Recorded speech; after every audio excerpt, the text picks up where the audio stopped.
Whenever Chinese retailer Pop Mart drops a new Labubu designer toy, it sells out within minutes. It's sold out. Insufficient stock. Already? These hard-to-get toys are packaged in blind boxes, meaning this is my favorite part of this business. So I only learned about this, little doll toy thing because my buddy's wife has been posting about it, taking it all over the planet. I've been seeing this thing on flights and beaches and dance halls. I'm like, what the hell is this thing? Lo and behold, it's this brand new, it's been around for quite a while, but it seems like in 2019 is when it started to pick up a bit more steam. And now we're in the mainstream of all things, consumerism, as it were. And I love this. I love it. I don't love it from like a consumption basis, because ideally you want to get what you pay for, right? Meaning if you want this version, then you can just go buy it. But this comes from, in one of 100 cases, gambling, right? This is loot boxes. This is anything where you're spending money at a random chance at what you're looking for. It could be a character in a video game. It could be a CSGO skin. It could be a little toy box thing. But part of it, which I love from a business perspective, is you have to find ways to drive demand, and the demand has to be centered around your specific product. It could be a very real scenario. You put these on the shelf one by one, the sales is 1/10, 1/100th of what it is by actually going, hey, why don't we blind box them and have it be a chance? That way people don't know what they're getting. There's the excitement of an opening. And likewise, if you get something good, well, now it's in fewer boxes, right? Or it's harder to know, is this one of 1,000? And then it goes on sale in terms of resale value. People are trading between themselves. And now all of a sudden something that costs, I don't even know how much they cost, like $100 or $50 or whatever. Now it probably trades at 3 times, 5 times, 10 times the price, because like, oh, I want the leopard skin one with the backward snapback or whatever the options are. Is it brutal to do this? Yeah, because you're tapping into, that dopamine in the head, but it works. It really works. And customers buy them without knowing what's inside. This is the main one that I actually They package it like a Pop-Tart. And they drive the majority of Pop Mart's revenue, which more than doubled in the past year. There it is. Unboxings have flooded social media. Fans flock overseas to buy. If you pause right here and just like squint really quick, you imagine these as Pokemon cards, Yu-Gi-Oh cards, anything like that. Welcome to the world of unboxing. Buy a bunch, unbox them, have a bunch of people be bidding on the price to get it to go up and up and up. You're getting consumers to build your brand. Pretty ingenious when it comes to growth, because you're just tapping into the happiness of, oh, I got the best one. Or even kind of the frustration of, oh, mine's horrible. It's like, yeah, but you're engaged, you're watching. And also all those eyeballs, I wonder what she's going to open. It's like, well, I wonder. And there goes one more view. Exclusive products, and Labubu dolls have been spotted dangling off of celebrities. There it is. I go Pop Mart everywhere. Celebrity But endorsement, can the company brutal. continue to grow beyond this viral moment that has seen its share prices rocket more than 1,200% since the beginning of 1,200%. Now, let me ask you a question. Is the company worth, and did they develop any better IP, or is this just, it's accrued this value over time?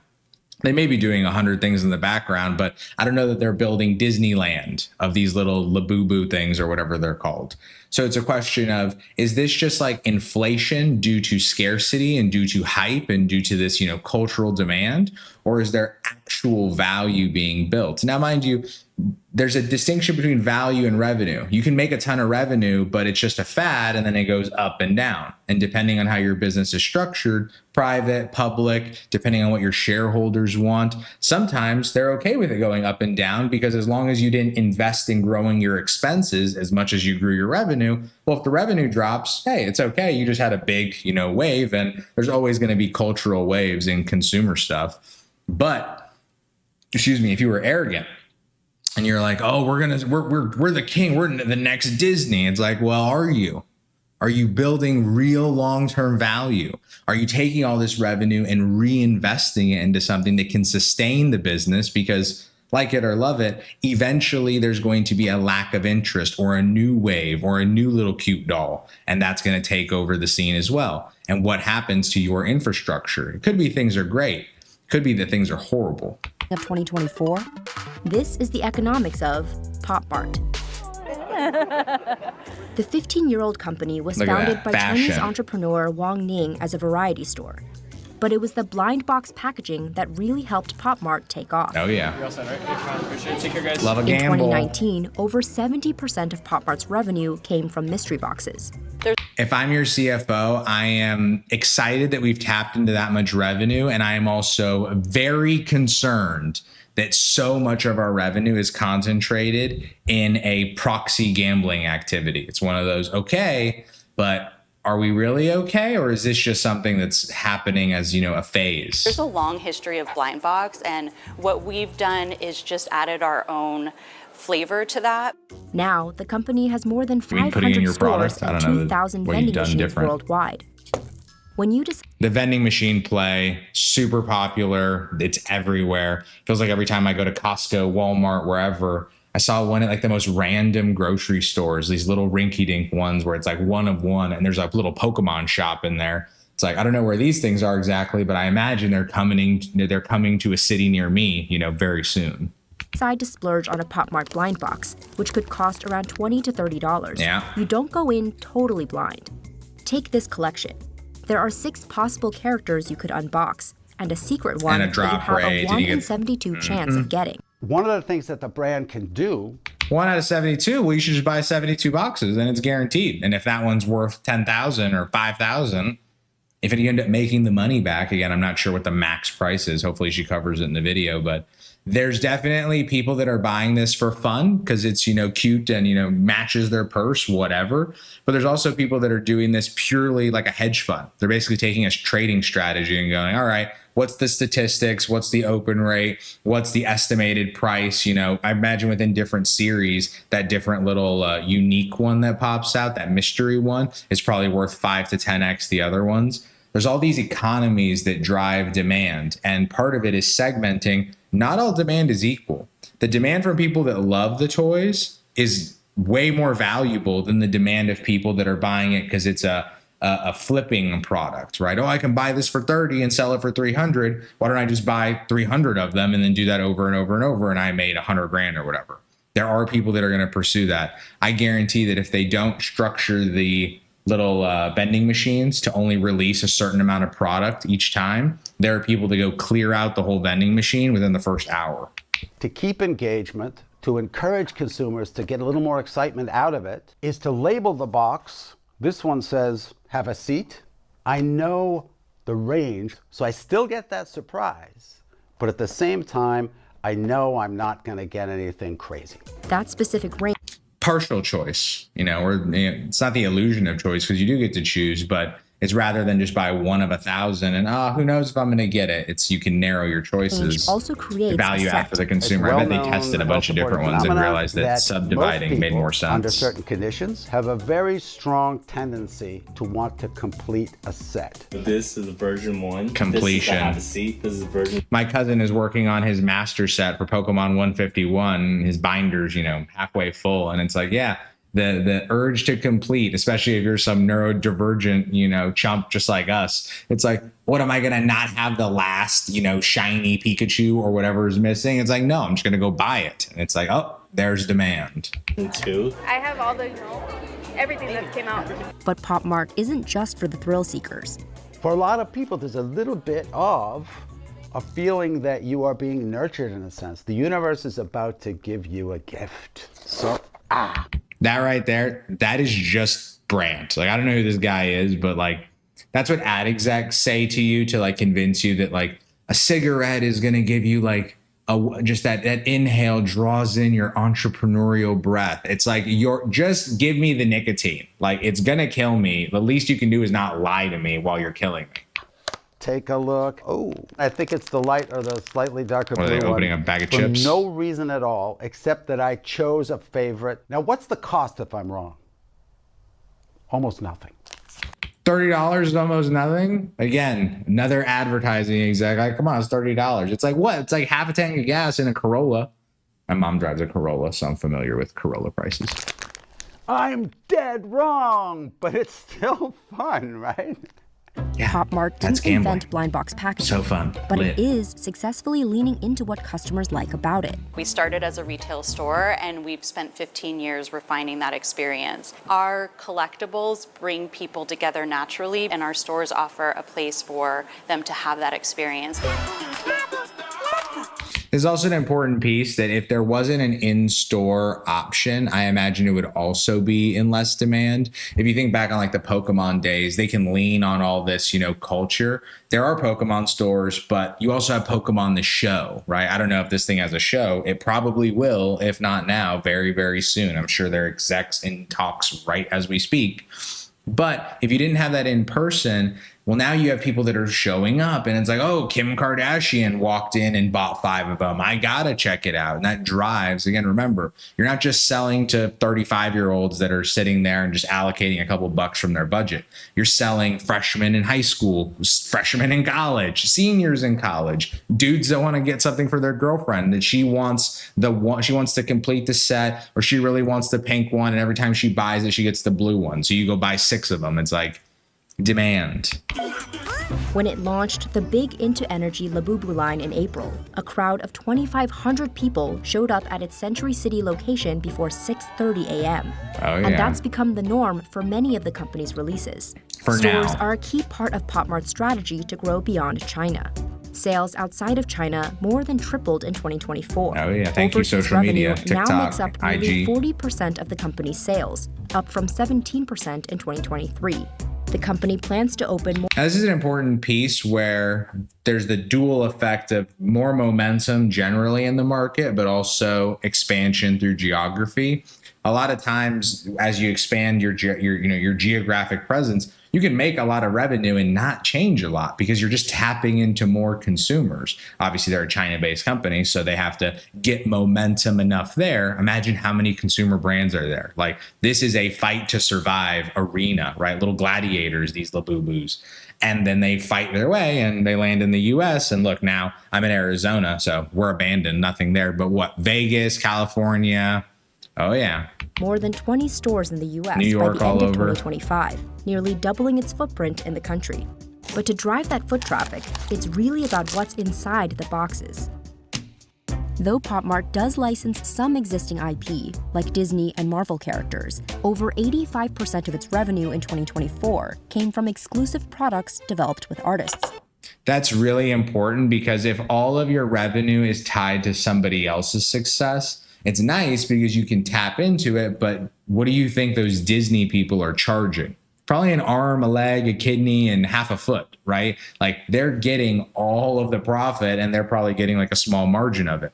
Developing your own IP, this is why when you create something like this, it's so important to patent something that can be copied like this. When it's a consumer product, when it's hardware, or you're dealing with software, it's a little bit more challenging because you can patent the way something's done, but it's kind of like, well, then I'll just do it slightly differently and go around it. This is a design patent, right? So it's more of, okay, this goes into the details, and now you have your own IP that they can't take away. And what do you think they're going to do? Do you think they're just going to hold it all themselves? Maybe for a while, for long enough to continue to build and grow their revenue, but eventually they will become the licensor, right? They will start licensing this to others and create a theme park and a juice. And we're going to see McDonald's, Labubu, whatever. It's like, yes, we will. Whatever big company wants to buy it. I wouldn't be surprised if we saw shoes, we saw shirts, we saw like a whole fashion line. Like, things are coming.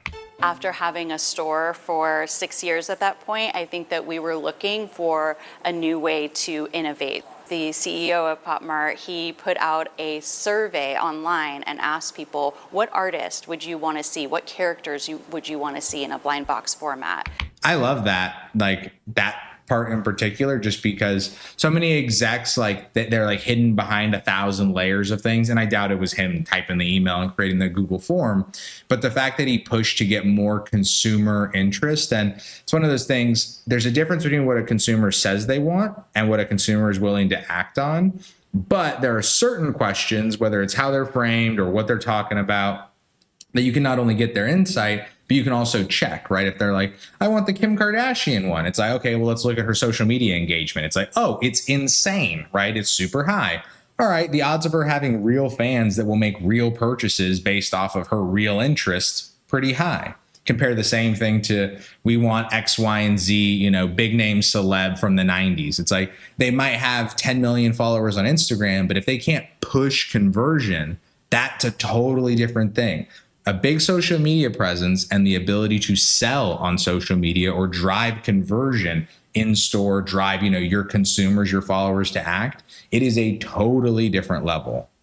Or as a collectible toy. And so he connected with Kenny Wong, who's a Hong Kong-based artist, and worked with him to bring his Molly character into collaborations our first with other series, artists. Which was there the Zodiac it is. series, which we released in 2016. And he gets to capture that other guy's market, because what do you think that guy's going to do? He's going to be like, hey, we just released this thing in collaboration. So then all of his fans at least give the new brand a try. And those that were on the fence are like, well, I mean, I was laughing at him, but look, this guy's taking him serious, and he's a well-respected artist that even for all the money in the world, whatever, but it's like, even for all the money in the world, he wouldn't work with somebody, you know, shady or that had bad culture or bad this. Like, this is something I can trust. That photo is not an accident, right? They're not doing it because they just like to chill. I'm sure they like to count their money together, but that right there is driving infinite conversion. You can't even imagine. And Labubu is a part of the Monsters line, There it is. designed by Hong Kong artist Ka-Sing Leung. The line is now the biggest driver of Pop Mart's growth. And you notice they're cute. Like, they're not masculine running around, you know, fighting and stuff. They're like giggling. That's going to lend itself to younger people. It's going to lend itself to a lot of women. Obviously, there's going to be plenty of dudes. I mean, I think they're cute. Who gives a shit, right? But it's like, if we're talking broad spectrum, who's this for? Who's driving demand? Even if a guy is buying it, are they buying it for their mom, their sister, their girlfriend, their wife, their wives, whatever? It's like that's probably happening. Its revenue saw a 726% growth from the previous year. Blowing it up. Customers love the character so much that Labubu products go for massive markups on the secondary market. Nailed it. Finding the right artists and characters is a key part of the Paintings company's and, yep, growth strategy, too. culture. In 2023, That part can't be overlooked. A lot of companies, whether it's big businesses or startups, small businesses, they think that a big partnership is better than a good partnership. A huge giant partnership where there's no real activation, there's no real brand alignment, there's no real consumer connection to it. Like, it feels disjointed, right? And it doesn't connect. By keeping it really exclusive and really focused, like if they were partnering with every single celeb on the planet, they would be diluting their own brand. Like, it would work for a while, but it's probably better. And I'm sure they have, you know, internal strategists that have been doing this, you know, their whole life. But it's like, to find the right celeb, the right artist, the right way to do it. Because it's not just the celeb, it's the celeb in context, or, you know, the artist in context. Are they releasing a new line? What time of year is it? It's, you know, Paris Fashion Week. What's happening then? It's, you know, Christmas time. I'm sure there's tons of fashion stuff. It's like, there's so many things happening that you have to look at it, not just the artist and not just the collaboration, but is it a good one? And is the timing right fundamentally? the company released the Peach Riot series with its first US-based artist, Libby Frame. Pop Mart says it's now the company's top IP in average figurine blind box sales in North America. Little unique styles that pop out. We want to continue to create for the Western market as well and look for more Western artists to bring in. Its mix of IP and retail situates Pop Mart in between its blind box competitors, Japanese company Dreams, which primarily develops IP like Smisky and Sunny Angel, and Chinese retailer Miniso, which primarily sells and distributes other companies' IP products. And this is great because that little, let me go back a sec, because I love that little chart. It shows that if you're willing to take up more of the supply chain, you take on risk. Because, I mean, owning stores is no joke, right? You got infrastructure, you have employees and healthcare and all this stuff. The building burns down, fix it, right? Or you buy a spot, renovate it. Here's $500,000. On the other side, building IP is a huge risk as well. You can spend hundreds of thousands, millions of dollars on design and this, that, and the other, and then the consumer doesn't want it. And it's literally in the bin. By merging the two, it's one of those, you get to optimize through the whole supply chain of, we own the IP, we own the store, our real estate's worth all this, we're getting all this traffic. Like, you get to double and triple and quadruple, you know, all this leverage on your product. comes with the risk though. And it's one of those sometimes, and I bet you they have people in the store that are experts on both sides and have experience doing both in between, because they know this is a lot of risk for a lot of reward, but still the risk. Distributes other companies' IP products. All of those companies have made blind boxes go viral. Fans have hoarded huge collections, spending hundreds of dollars along the way. The Army has And eventually they're going to be in a I've junk spent drawer, around $300. garage sale. I think it's around 600 eBay. or more. They add up. Blind boxes for many, many of the consumers is an experience, not a product. And Yeah. so you've been investing that anticipation and you want that big payoff. So in that sense, it resembles very strongly gambling. Ta-da! So much so that several countries have regulated the industry in Asia, where blind boxes have already become a billion-dollar market. Singapore has Lord. proposed capping the value of mystery boxes to 100 Singaporean dollars. That makes or around sense, because they know that the boxes are going to go higher and higher. It's like, well, why don't we release $1,000, $200 box, and maybe this one will have the epic golden, blah blah blah. It's like, sure, but you're just taking advantage at a certain point of dopamine receptors in your general public. And if they just keep spending all their money on junk and not like investment, like, this is cute and nice, I'd buy one to have it as like a little memory, but it's also, I wouldn't invest in this like it's an asset. $27. And China banned the sale of blind boxes to kids under the age of 8. Yep. The target audience for our product is an adult. But they just have their parents collector. buy it, so it's fine, whatever. We are specifically hitting that Gen Z kidult customer, so Kidult? they're more That's collectible tragic. items That is than the anything saddest else, thing I've and so ever they're heard. definitely not marketed for children. I say as I have And Pokemon as with shit any on my viral shelf, it's fine phenomenon, though. there's a risk of the fad dying out, so the company is working to diversify. Yep. Our sales have shifted significantly from yeah. blind box figurines to now it's much more plush. And we're also expanding in our accessories category. That's one of the fastest growing categories that we have. Still, amid an uncertain trade war with China, those products might get a little more expensive to sell in the US. Pop Mart declined to comment on the Probably won't US-China even trade change environment. demand. Longevity People is will just key to push through everything it. that They're we're like, it's doing, and we temporary. will Just buy through continue it. to Like, yeah, sure. innovate and Like, look offer at that. new That's just ways for people to consumerism. interact A with the tragic characters that level they of have come to consumerism. love. Whether that's something like our theme park, where you can interact Theme with park. mascot versions of our What up, characters Disney? as well. Digital content we're developing. Oh, yeah, there they're will doing a little continue TikTok to be dances. ways Ba, that ba, we ba. can build the stories I hope of they like new these jeans. characters, continue to build those narratives, and continue to give people a way to interact with all of the characters that they've fallen in love with. So I like it. I think it's obviously a very clever business and clever business model. I just think it's one of those, if you rely on business owners and capitalists to manage themselves, especially, I don't know if this company's public or not, but to do those, they're going to mess up, right? It's one of those, people break laws every single day. People take advantage of their consumers every single day. That's why we have consumer protection. So this type of company, it makes sense, makes a lot of money, does all these things. But I do think there's an appropriate level of consumer protection, so that way you're not actively being taken advantage of and being pushed to buy something. Like, there's no negotiating this as anything but just consumer gambling, consumer little product, because it's a plushie that sits on the counter. It's not like you're investing in gold bars randomly. Oh, this one's gold and this one's silver. It's like you still have an asset at the end of the day that, even if nobody cared about it, has its own intrinsic value in the market. This is the intrinsic value of whatever material it's made of for pennies on the dollar. But overall, good job, good business, lots of money, good luck.